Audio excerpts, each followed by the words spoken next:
Today's tapes. Today's tapes. Today's tapes. Sure. Yeah. You warming up?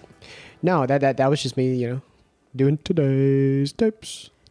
Today's tapes. Today's tapes. Well, anyways, guys, we are starting this new program. Program? Yeah. Segment Sure. thing. I'll call it a program. We're doing it. This is a comeback. all right. All right. Any Hoosiers. This is our first official episode of Today's Tapes. Good job. Thank you. I'm very That was excited very, for that was us. very nice, Mama. Today's tapes. Mama. You know what? We're writing this bit a little bit too hard. Okay, Mama. I'll stop, Mama.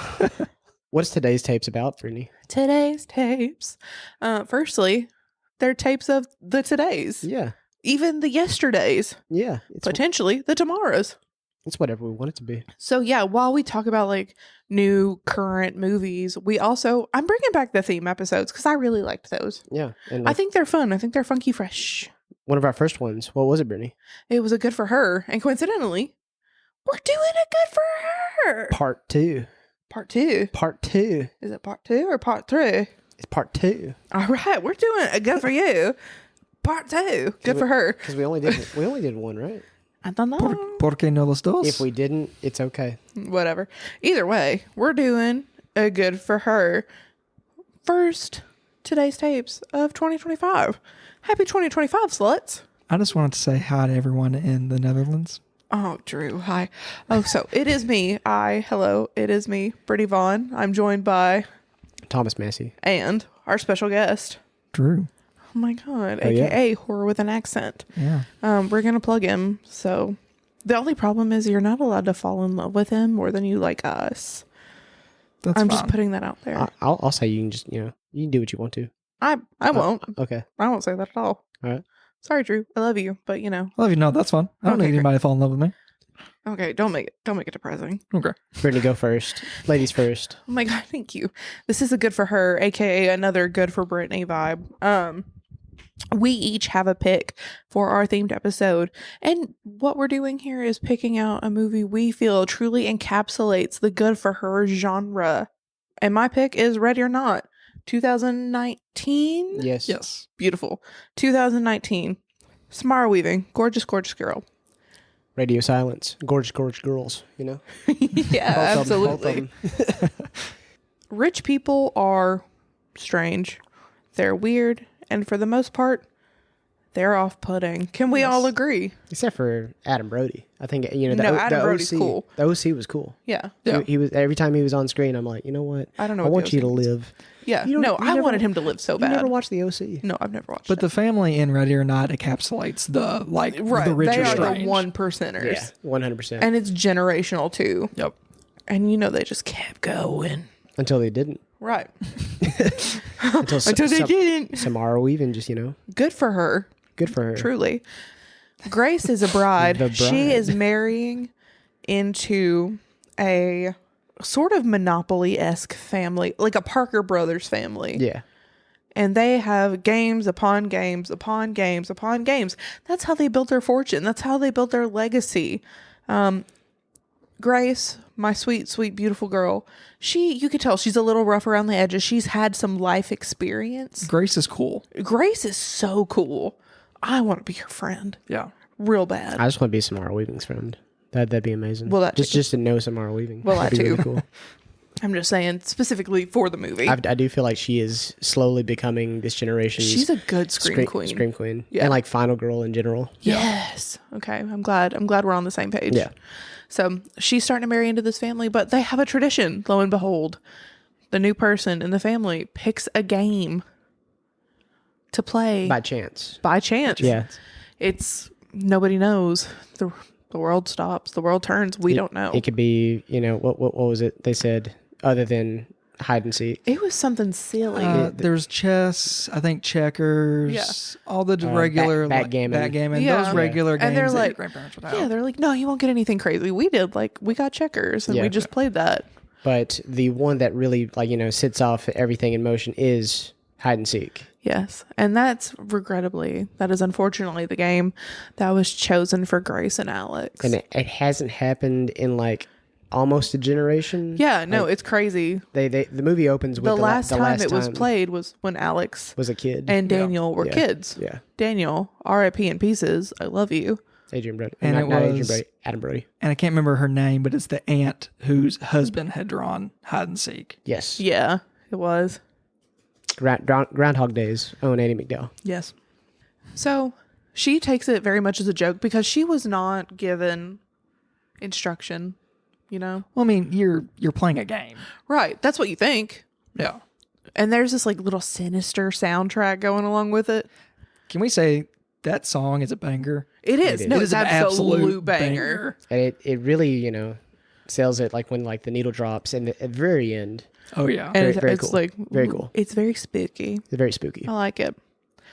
Grace, she kind of does take it seriously. She's like, it's a game, but also I want to win. I don't well, she also This takes is it before serious. she even knows the stakes. Yeah, well, I mean, she also takes it serious because, we learned that she grew up pretty much without a family in the foster system, and this is her chance to finally be part of a family. Yeah, and she wants to keep it. Yeah. She's very sweet. She's very tenderhearted, Yeah. but like you could tell she's had it rough. Yeah. So what does she do? She takes off her heels. Good for her. That's the first good. Listen, and I know that sounds like a small thing, but if you're like, oh, we're just playing a game, blah, blah, blah, Yeah. blah, blah, that's not something you think about instead of clickety-clackety. Well, I mean, all I over the thought halls. every I never been married. I've only been to weddings and receptions, but usually the reception, doesn't the bride always take off the heels, put on the flats, or Not necessarily. some kind of dance shoe or some kind of sneaker. Just No, depends it on the depends. person. Just Yeah. depends on the Yeah. person. Okay, Yeah. not bad. It's fine. I don't even think they had. Did they even have a reception? Did they just No, they had one. they had one? They had a wedding in the in the household gardens, Yeah. and then they kind of had a small reception. That's one thing about this movie. It doesn't really stop. Literally, It keeps going. What we want to see is what they show us, and we don't even see the wedding. We don't see the reception. It just we're married, and then we have to play the big family game. I think that's pretty much the only time in the movie it fast forwards. Yeah, Yeah, Because you pretty much see the entire night. yeah. and I love that. I think it's got great pacing. It has great. This is one of those few movies that from start to finish, there's nothing wrong with this movie. No. Yeah, It follows that trick that I'm not saying this is the best movie of all time. I'm saying it's a perfect movie in the sense that it does what it sets out to do. It's Die Hard. Die Hard in my mind is a perfect movie where it's just it sells you on the fact that Bruce Willis, he's barefoot. He has to find keep his wife safe. He has to save the day. Nakatomi Tower. It does the thing. Ready or not, Grace survives the night. And I love to survive the night. it pays off everything it sets up. Well, she's very relatable. Yeah. Because is. she's every person that, say, the scene where she's in the kitchen with the shotgun. She's every person that would believe I'm gonna kill this person to survive, but Yeah. it doesn't work. Right. She tries, Yeah. That Butler's but A once madman. once she realizes this game is serious, she takes it seriously. Oh, yeah. She puts on some Converse. She tears her dress to make it more. maneuverable. It's a Yeah. badass Yeah. fit. It is. Oh God. Also in Radio Silence also did the two Scream movies that are in recent years, Scream 5 and Scream 6. In the background in the subway scene in Scream 6, just got a shout out. They put a bride, someone dresses Grace with the bandolier and Did they really? Yeah, It's Yeah. awesome. It it's set on Halloween or I was just watching the Halloween-ish. Scream 6 last night. I can't believe I didn't see Yeah, that. look when they're going down the steps, Okay. you'll see a bride. I love that. Yeah. I think I'm dressing as her for Halloween. It's a dope That would fit. be awesome. It's a really dope fit. No, but really, she very much is she has survival tactics. Yeah. Maybe not to the extent She's not Aaron from Your Next. I was Right. about to say you're next. right. Yeah. She's not. That is a but, survivalist. She is a of the streets scrappy. survival. Yeah, and I love that about her because the way she acts is the way relatively smart people would behave in a life or death situation. Yeah. Exactly. She's quirky. She's funny. She's very genuine too. She's very authentic. She wears her emotions on her face. Yeah. I love that. The reason why I think these guys got Scream is because just like Scream, it tiptoes the line of being very fun and goofy and also serious at the same time. It has real world consequences. And I feel like that's why they got Scream, because this movie the family is absurd. The family dynamic and like the way they act It's around each other crazy. is crazy, and it's goofy. They're but like pompous, for rich some assholes. reason it lives in a very serious world, and I dig that. Yeah. The sister is easily the funniest of the entire family. Yeah, She's so stupid. She's so vapid too. She's so coked out. I love that for her. Yeah. And I love the kid. You know, he just like I hate and love that kid because like Yeah. in that time she's she's hiding. Grace is hiding in the barn, and that kid sees her and he just pulls out a handgun. Shoots. Blows part of her hand off. See, Yeah. and I love that too because like I feel some movies wouldn't have her injured. Like she'd always narrowly escape. Yeah, Yeah. But she came out bloody. She came out has injured. a- She fought tooth and It is a nail. very realistic portrayal of a survive the night. yeah. especially against a bunch of rich assholes. Because There's a it hole in her head. because it only gets supernatural Towards the at the very end Yeah. when they're trying to sacrifice her to Satan. But it's all very Right. they're using guns, crossbows, all that. I do love when she takes, like she's might have killed a couple people at this point, but she's like, you know what, enough is enough. I'm not going to be the last one here, or like I'm not going to be the sitting goose. She takes the bandolier, she takes like the great grandfather's gun, and they're like, that's a prop, right? Yeah. And Up until I just want to know, up until the butler's death, everything's out. It's all an accident. Yeah. all the deaths are accidental. But it Like, works. All the wait staff and maids and everything. They're all like. Oh, that's the funniest. Like the bit. brother with the That's the best crossbow, and the nanny walks in. How many times can this happen? Who's left? The brother with the crossbow literally is just in the bathroom the entire time. No, and he's like the watching a videos. tutorial. Yeah. He's like, how do you do I don't even this? think he used the crossbow. No. But he did by accident. By Oh. accident. Yeah. Oh no! It No, was it the was sister. the sister. The sister It was took the it because sister. she lost her gun and then she shot the. Yeah. And then there's like the whole Andy McDowell thing where she's like, you were supposed to be the next me. Girl, it's not. I was like, it's not that serious, but like, I guess it is to you. Like, I it's a don't know. family lineage of evil. And like Alex was full on board with just like saving Grace and just like fucking off with the family up until she killed his favorite family member, which is his mom. Yeah. He is a mama's boy, and And don't we fucking know it? as soon as she's taken off the board, it's literally like Alex is bad boy. And It's well, not cool. I think there was actually still a chance because that he like corners her in a room and he's like, we can leave. I'm serious. We can leave. We can start over. He's like, but you're not going to want to be with me after this, are you? And she's like, you stupid bitch. Like with her eyes. And he goes, okay, I understand. She's in here. Coward. Yeah. I mean, he's just gaslighting her at that point because he. No, I think he genuinely did. Like, he was like, you know what? Like, Yeah. I see this is crazy. I'm so sorry. He's like, I do love you. But then he's like, but if you're not going to be with me, Then yeah. you can't live. Also, this might be a hot take. I actually kind of like the mom. I like her too. Like I I think she's crazy. I get that she's technically evil, but I Sure. think she does it because she does love her family. No, I absolutely understand that. I agree. It's not a good for Andy McDowell, though. This is a good for Grace. Yeah. Well, yeah. I think she is like a very relatable person, and like but both of them, but like the mom in general, just like very relatable in the sense that like She would do anything. She would do anything, but at the same time, I feel like they've never failed. They've never seen the night go bad for them. So like they're like anything could happen. And then when we finally get to see everybody become like blood balloons and pop right in front of Grace, you soon find out this is real. This is okay. Is it Mr. LeBray? Mr. LaBelle. LaBelle. Yeah. They have a game called LaBelle's Gambit. The Devil's Gambit or what like Yeah. to like it's Yes. and like Family Tribute. Yes. And like there's a bunch of like Off-brand games. play on the whole like Yeah. thing. But I really like seeing everybody get their comeuppance. Even like you don't see it. I looked at Brittany and I was like, is it bad of me? I really wanted to see those kids pop. I understand like they do. We see them pop, But like, also, it's like, off screen. fuck them kids. No, fuck them kids. Yeah, no, like I really wish I they're the could have worst. seen them pop. Yeah, And that sounds terrible because they're children. But also, they're inherently evil. when the grandmother pulled back that axe. It's like, I will do your bit, and just The girl still dies. The girl still dies. It just pops. That like I saw this in a like literally empty theater in 2019 in Memphis. And I was just like, this is amazing. This is, I'm so happy this went this I was this so shocked when they all started exploding. And I love how she essentially started the house fire. Yeah. I love like the needle drop happened with the run. But like it's 10, the wax. 9.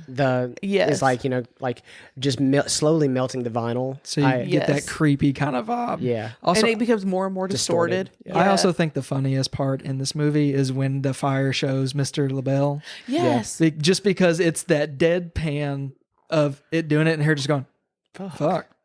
But like it's like a slow like shutter flash too. Like it's just like a camera flash of him just. I feel like he nods at her. Yeah. Like I thought he had like a glass or like a flaming glass or something. I don't think he had a glass. I think it was like a little like good job. I think too he hated that family. Yeah. Probably. You know, because I feel like even deities, even demons, even devils at some point they're like, you're not doing this the way I want it anymore. Someone's got to bring your ass down. What if he didn't get to, cross over because like they kept winning, and like as soon as like they stop winning and like they fail that night, he finally felt he gets to either go to heaven or hell. He gets to cross over. Was definitely also, I don't know if y'all know this, but we are getting a Ready or Not too. Yeah. Oh wait, I didn't know that. I don't know why. Yeah, I forgot. I forgot about Samara that. weaving back in it. I don't know how they're gonna do it, but I'm down. What if she inherits the fortune? That might be because they're legally, married. So like even she's gotta though get she some did, kind of, once again he's being pathetic, being like, we can run away, we can do all this, and she's like, Alex, buddy, I want a divorce. And then as soon as that ring hits him, balloon pop. Great ending.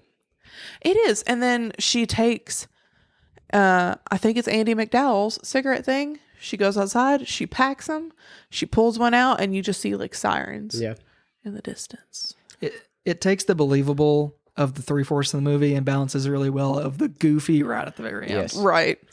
So that's my thoughts on that. Awesome. That's my good for her. And she's a tough little cookie.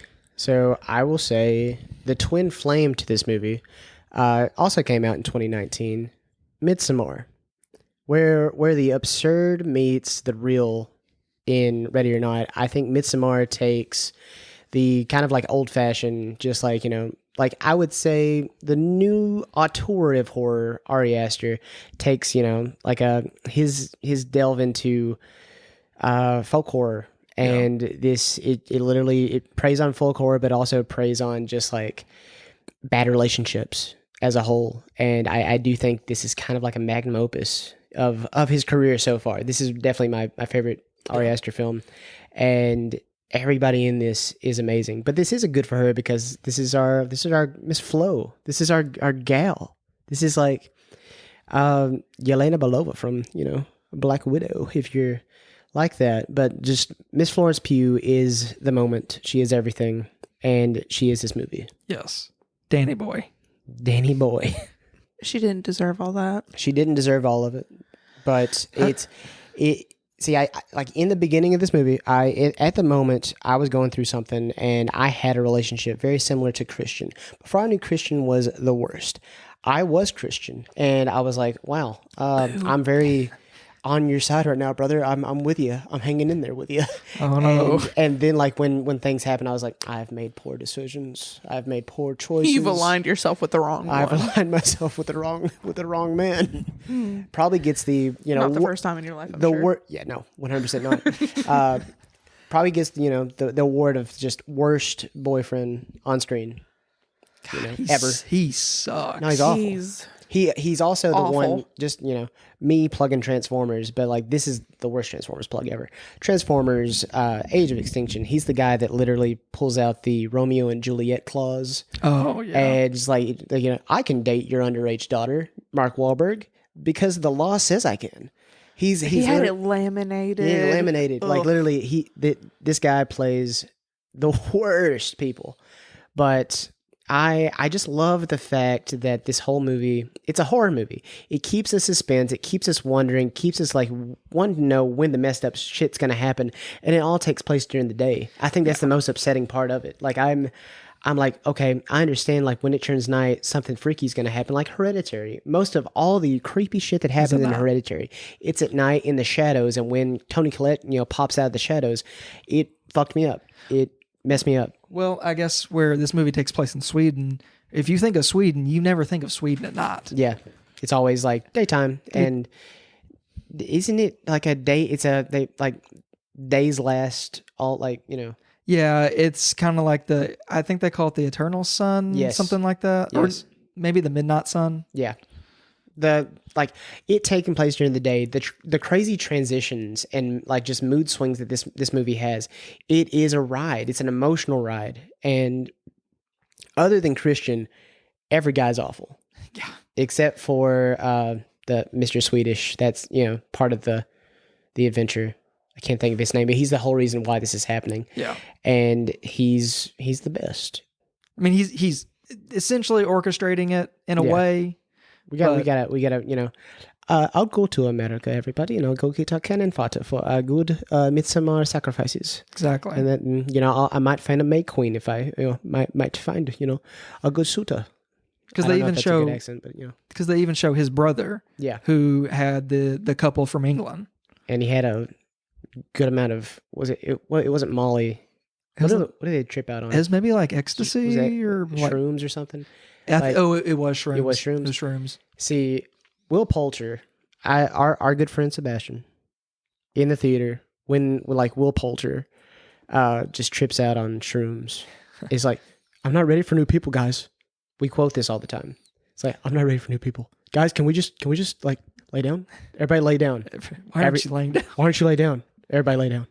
And just the whole like effects of the grass, like through the hand, and like the hidden images in the trees. Yeah. The whole like cinematography is just it's a language and a kind of a character in itself in Midsommar. It's a very beautiful shot movie. Very, very beautiful. Very. What do you think, Brittany? It's one of my favorite movies. It's one of my comfort movies. Yeah.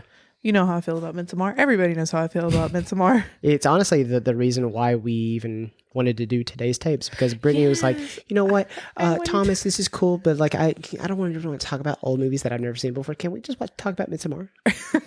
This one movie specifically. And this is the whole reason why we have today's tapes. It honestly, yeah, it is. I'll say that with my whole chest, and I believe it.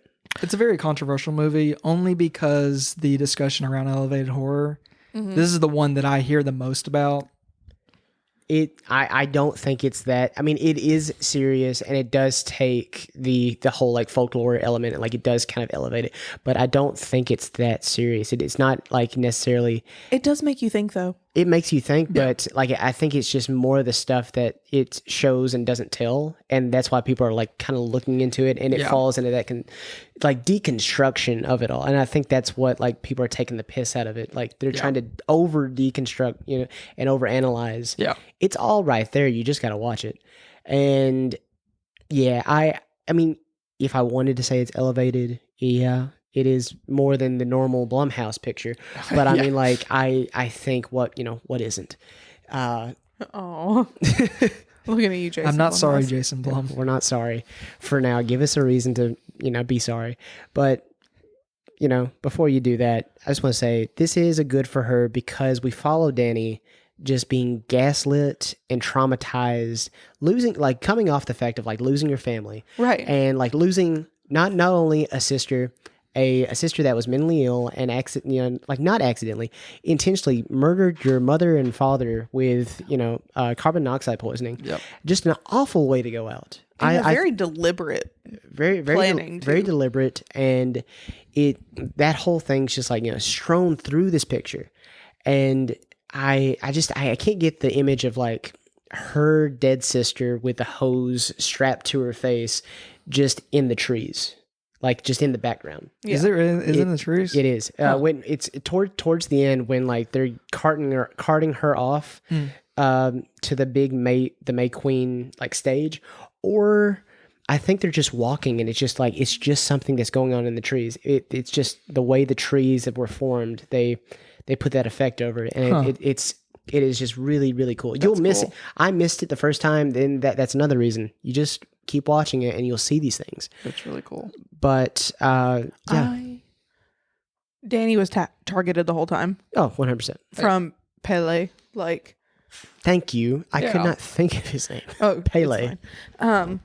Because I hate saying it, but I also don't. Cults target the vulnerable. Yeah. Yeah. You were in a cult. I was in a cult. To be fair, she's obviously very vulnerable. I was a child. That's different. Yeah. But Danny, she's gone through a massive trauma. Like you guys have just said it. Like that she will never. Very, very vulnerable. Yes. Very vulnerable. Very alone. Pele knows. He knows how he feels about her. He's like, he doesn't actually care about her. He doesn't care about her well-being. He cares about, the good places. Yeah. The good place guys, like, he wants to, piggyback off his research. Absolutely. And the thing too, I think Pele also has this thing like, okay, this has never been confirmed. This is just my own personal fan theory. She does kind of look like some of the Swedes. Yeah. So in his mind, he sees her, he knows how vulnerable she is, how like desperate and lonely for connection, for comfort, mostly comfort, if we're honest, some clarity, some relief. And he's like, that's my wife.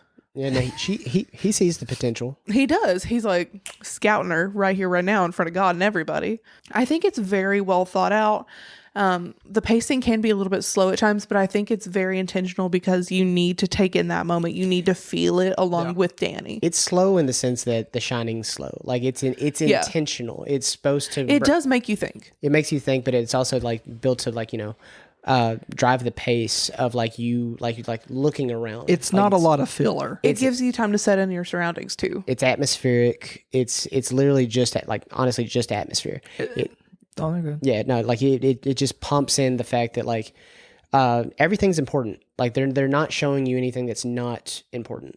I was going to say everything that is shown in this movie is important to the movie. Oh, absolutely. Every little detail from the single runes above the doors and just kind of the mention of the culture, the specific flowers that are shown, the maypole, the May girls, all of it. My thing is I could have done without the infidelity and the coercing of the infidelity. Also the act. I did when we saw that was a very audibly funny movie. When we saw it opening weekend, and we had a iffy crowd when we saw it, and we had a lot of laughter. I don't think you should laugh at that. So my biggest problem with that scene is that girl's 16. Yeah, in the movie, and Christian is going to town, but then also helped by Nana. Yeah, Nana comes right behind him, and just guides him in. Just little push. I think it was necessary though. Sure. No, I do, because it kind of helps lay the groundwork for Danny to see truly what a piece of shit he is. I mean, because right now she's trauma bonded to him. It helps bring the sacrifice. The period, exactly. The period T. I could have done with because that. If she it was nasty. Oh yeah. Don't accept tea from me then. Okay. Just look because Danny does love him. You know, he's been there for her. She's like, yeah, I acknowledge he's a piece of shit. But if she didn't see a lot of that, or if she didn't catch those clues, or if she didn't experience it, she probably wouldn't have, she would have fought for him to not be in the bear suit at the end. She would have been no, he doesn't deserve that. But now she's like, I know my place. All this information is finally to me. He never actually cared about me, and he's going to suffer now. Do you think that the stuff that they gave her almost kind of influenced her to make that decision? For sure. Okay. Because again, she's vulnerable. Yeah. And they know just how to exploit that. But I think in a way it's her claiming her own power at the same time. Yeah. And her taking her life and she's stepping into herself. Yeah.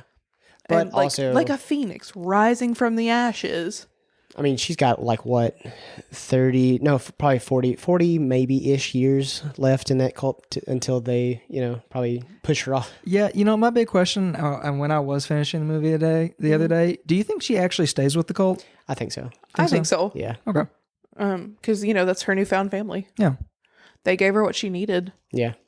And I think at a point, once you're in so deep, what they ask of you is not much at all in your mind. You're like, you know what? They've given me comfort. They've given me friendship. They've given me love. They've given me companionship.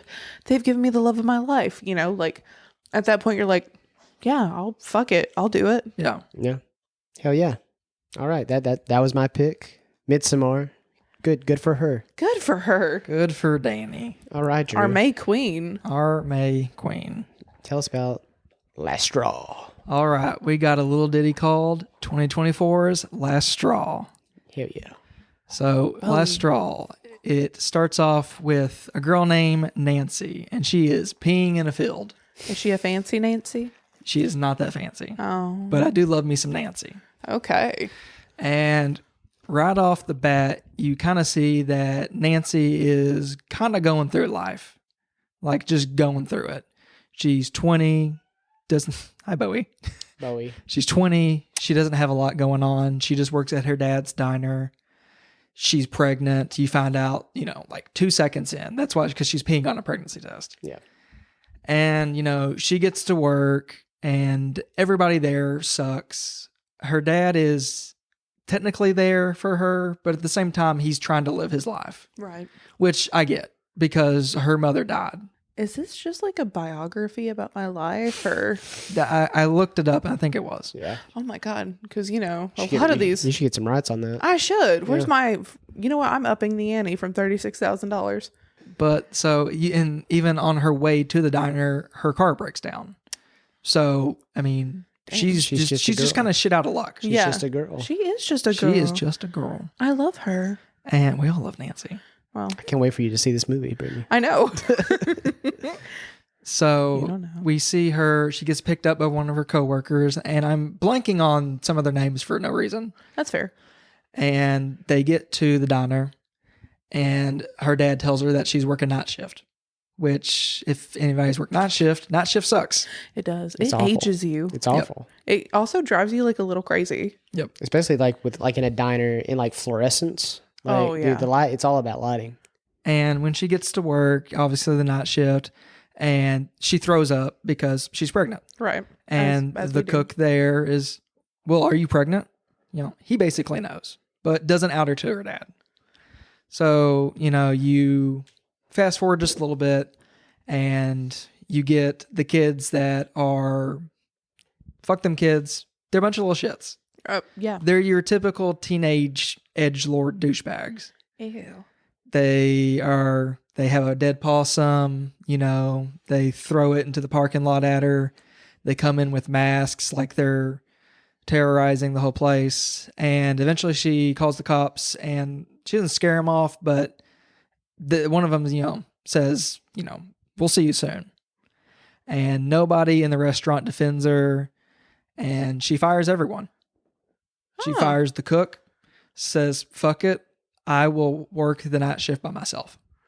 Like fires or just tells him to leave? No, fires Fires him. him. Straight up fires him because he's being a dick, and he is a dick. Fast forward, she's working night shift. All of a sudden, it seems like, she's having a good time. She's dancing to music. There's no customers. It's a small town diner. Like, you're not really going to get that many customers a night. And all of a sudden, you hear dirt bikes, and it looks like the kids are back, but this time they're back for blood. Oh. But Nancy is resourceful. She knows to lock the doors. She gets a knife, but she doesn't hold it right away. She puts it for later use. She calls the cops. A cop eventually comes down, and he's kind of mad because he didn't want to be dealing with a bunch of teenagers. Right. But Nancy's obviously mad because she's being terrorized by hoodlums, Children. by children who, very easily could kill you. Yeah. I think Nancy is kind of a very relatable person because she is every person in small town. Yeah. No, like I feel like out of both of our picks, yours is. I mean, like all three of our picks, I think yours is the most like real life scenario Yeah. that like it could happen. Last Straw is Last Straw is essentially the strangers set in a diner. I was gonna say it has that the first strangers like slow like just dread build up. And like it's very like it's micro budget. Also, This is a Shudder like exclusive and like it's very very well made for what they're doing there. hey, I resent the accusation. Midsommar was relatable to me. No, it's relatable to me too. I'm just saying like it's a little fantastical in the sense that like this is a Swede culture type thing, and yours is the literally hailing Satan and he sacrifice to Satan. Some Oh no, I fantastical just meant stuff because I was in happen. a cult. Oh, okay. I think You're trolling. I think Yes. Yeah. I think Get outta Nancy in Last Straw is relatable to all of us because we all grew up in small towns. Exactly. We did. So we all know how people are, how culture is. Yeah. And I think it really shows in this movie, especially with the kids, that if you got nothing to do, you turn into little shits. Honestly, I probably was one of them, and I could listen. Our hats off to one of our good friends, Tessa. She worked at our McDonald's, and our McDonald's. I'm not saying that's big. That's big restaurant, but I mean like she worked at it, and like in a small town, a lot of like just stupid shit would happen around there at that McDonald's, and like good for her for sticking around there, and like also good for Nancy because like that is just stupid. It's not for the weak. No, And I finally remember some of their names. Oh yeah. Yeah. what are they? So you have Jake, who was the main cook, who she fired. Yes, Jake's brother Petey works there. Yeah. He has Down syndrome, I see. Yeah, and he's more of, I wouldn't call a janitor. He's a bus boy. yeah. And then you have Bobby, who is probably, I wouldn't say her friend, but they are closer than any other people there. But this movie has a twist. And it has a really cool twist, actually. So the kids break in and they get Nancy, and she gets away. She stabs one in the leg. She goes out the door and one of them appears and she stabs him. Well, lo and behold, who's behind that mask? It's Petey. Jake got so mad that Nancy fired him that he decided to smoke a bunch of crack, kill the kids that were terrorizing Nancy, take their masks, and then terrorize her. It's really good at paralleling the stories because it shows the first half up to a point of where she stabs Petey, and then it goes back right to where she fires Jake. Jake gets with everybody to go out to a bar, goes buy some crack, and then there's literally just a shot of him just smoking crack in the truck, and they just happen upon those kids, and he's cracked out. He kills them, takes the mask, and then it all leads back up to that point of her killing Petey, and Jake kills the sheriff that shows up because he does not want to go to the electric chair. Yeah. And it all culminates into this really chaotic mess. Yeah. Because and the funny thing is that Bobby was a part of it, but Bobby didn't want to be a part of it. So he takes off his mask before she even knows. So she doesn't even know that he's a part of it the entire time. Jake kills him. Oh. Yeah. And Crackheads be cracking. yeah. This movie is very, very bloody. It's very bloody. I feel like this is very like Jeremy Sommier, like like inspired. Like I feel like if I found out the director really really likes Green Room, would not be a big surprise because I feel like Green Room and Last Straw, I feel like pair well together. I love Green Room. I love Green Room. It's one of my favorite movies ever. It's like Green Room it's so visceral. Yep. And like just like Green Room, Last Straw, it just feels like a very real world scenario if you were to go about this stuff, just like Green Room. Yeah. It's very realistic in the sense that there are consequences. There are consequences, and we're dealing with everyday cutlery. Yeah. I mean, they have knives, they have bricks. Yes. At one point, he has like a meat tenderizer. You know, it's stuff that you could pick up at Walmart, and they're just brutalizing people with it. And my biggest part of this good for you for Nancy is that at the very end, it's pretty much just her and Jake. Everybody else is dead. And she takes this rancid meat that she had seen earlier in the day, and she packs herself with it. And well, no, she tapes it around her and put under her shirt. Yeah. And at the very end, Jake gets to her, and I mean, he is just like stabbing her to death. Like she's just like bleeding out. You think he gets up, he leaves, he calls the cops. Like, oh my God, I was just at the bistro. Like everybody's dead. Only come to find out that yes, he did stab her, but only a lot of that rancid meat. So she's not only resourceful, she's smart. She's very, very smart. Yeah. Very. It sounds like it. Yeah. I think I love her. You would love Nancy. Nancy is a badass because for her final coup de grace, she takes the cop car, drives to Jake's house where he is trying to kind of hide out. And so when he stabbed her, he put this sticker on her, and the bistro's slogan was "Bring that big bottom back" or whatever it is. That's what because it's Big Bottom Bistro or something. Oh, bring that big bottom back, girl. Or Big Butt back. Big butt bag. Oh my God. And Jake's in the house, and he starts hearing the doorbell just like over and over and over again. Yeah. And he goes outside, and there's nobody there, but the doorbell's still going off. And you get this shot of that sticker that was on Nancy is on the doorbell as a distraction. And like we said, she's very resourceful. She's very smart because then you get this shot of her behind her in an absolutely just like brutal scene. She takes the knife. I mean, she stabs him in the neck, and he tries to make this really stupid joke at the very end. And before he can even complete it, she says the punchline and just slits his throat. Good for her. And he just like bleeds out on his porch. Yeah. Yeah. Yeah. So is this like a body horror kind of thing, or No, it's just very, it's very survival gore? Yeah. It's just survive the night. Yeah. Okay. Oh God, I love a survive the night. Yeah. So, I mean, my good for her for Nancy is she is a very downtrodden, down on her luck person that is just trying to get by in life. Yeah. And I think this movie kind of shows how strong a person can be put into a situation like that. Yeah. I feel like that's a similarity with all three of our movies. Yeah. Yeah. Like none Honestly. of these girlies had it easy at all. And like I feel like out of all of them, I feel like they are leading the way in like the good for her genre.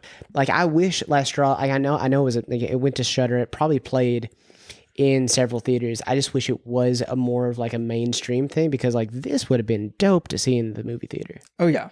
Especially the part where she's dancing in the theater. Yeah. Because you just have that music like blasting. Yes. And I think that would have sounded really the way good. it's shot is so cool because like it has that locked off like just like on the chest. Like it feels like she's wearing the camera on her like when she's like just scooting around the diner. Yep. It's just a really it just scratches the part of my brain that's like, you know what, that is so nice, that is so cool. I just can't say enough good things. I feel like you hit all like the points that I would say. Very Strangers, very Green Room. If I learned that wasn't a part of his board of like his pitch deck for this movie, I'd be surprised. It's just a very indie budget, very low budget, but like a movie with consequences. Yep. I think with Last Straw, where it's confined to essentially this area and maybe a couple more, I think it can be really hard sometimes to make a good movie when you're just dealing with one area because you only have so much you can work with. Yeah. But I think where you have parallel stories going on, you can add on to what they're trying to do. Yeah. Plus, I can't understate how bloody this movie is. No, it's phenomenal. Hell yeah. I like Yeah. how she has a shoestring belt. That's real as fuck. It's real as fuck. Nancy's real as fuck, dude. I can see that. I'm telling you, dude. I think I love her already. I don't know. I think it's a belt. I literally think it just like cinches the 2 hoops in the back. yeah, I think that's just a ribbon. That's the poor people's belt, sir. I'm sorry. But yeah, no, I know mean, you don't know what that's like, but Whatever. you me. Nancy is very relatable because she's a person that you could go to high school with. Oh yeah, and Absolutely. you probably did go to high school with her. Exactly. Yeah. Yeah, I think all these are just, good for hers. Yeah, Not they're a bad- about resilience. They're about strength. They're about, I almost said perspiration, perseverance, Perspiration. They're very moist Very gals. sweaty. Very sweaty. very bloody. All right. I like this. This Yeah. is fun. This Yeah. is sexy. Today's tapes, everybody. It's going to be fun, y'all. It's going to Yeah. be great. Fun. Honestly, not that much editing, if we're honest. Yeah. It's a little more unhinged, a little more raw, Yeah. in a fun and sexy way. And if you don't like it, it's Brittany's fault. She's that. I don't want to hear about it if you don't like it. You know what? Y'all can blame it on me this time. Nope. No. We'd never. You are a sweet, innocent baby. Not We a would guest. never do that to you. Not a guest. Not a guest. No. No. Just Brittany. I blame everything on Bowie. Yeah, it's probably Bowie's fault. Yeah, fuck you, Bowie. Yeah. Love you. What you sweet Bowie. You're my guy. Uh-huh. All right. Where can they find us, Brittany? They can find us on Instagram, TikTok, and Blue Sky at Escape the Tapes Pod. If you don't like this, that's really unfortunate. I don't want to hear about it, but if you want to tell me how much you like this, please email me at Escape the Tapes Pod. It's not just me. I'm sorry. Please email us at escapethetapespod@gmail.com. Drew, plug your shit. I guess I will plug my shit. Let's go for it. I am at horror with an accent on TikTok. Only because it's the way I talk. Can't help it. Can't pronounce any words. Kentucky, y'all. It's Kentucky, y'all. But it is a cool little account that I made last June, just trying to connect with people in the horror community, because I think that of any movie genre, horror has the best community. And I just really want to watch horror with y'all. Yeah. As long as we have TikTok, go support the bro. Go support horror with an accent, because Yeah. you won't fall down a better rabbit hole. You won't fall down a better rabbit hole than horror with an accent on the TikTok. It's very, very informational, very informative about the horrors out there in the world and the cinemas. So go give them a follow. Thank you. Yeah. Anytime. If you liked our intros and outros, it's done by the one, the only Rook Falco, aka Simon Bronner. Go listen to him on Spotify. He's a hoot. So Hell yeah, brother. yeah, This is fun. this is fun. Okay, so it's been fun having Drew. It's been really fun, y'all. It's I was been- nervous, to be honest. Yeah. But it's been fun. It's been really fun just to talk about movies. Hell yeah, I love it. Thank you for coming. Thank you. And My tummy hurts. yeah. I have to poop. Okay. Okay. Well, that's all, folks. Love you. Did we settle on like what we're saying? We Are we doing a toodaloo, or did we do toodaloo? I think we did. thought we talked about bye now. Bye now. Bye now.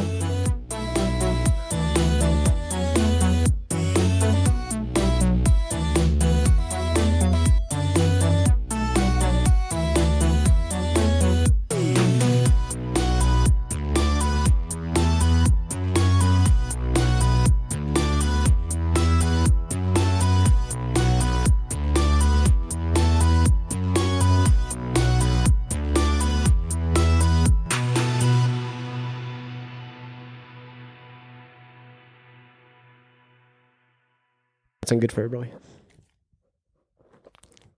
I hadn't thought about that, Bowie. Yeah. I hadn't either. Yeah. Huh. You made good points. Whoa, Bowie. No, Bowie. Hey. We don't say those words. Yeah, That was racist. it was. God. It's usually Brittany with all the slurs. It's not.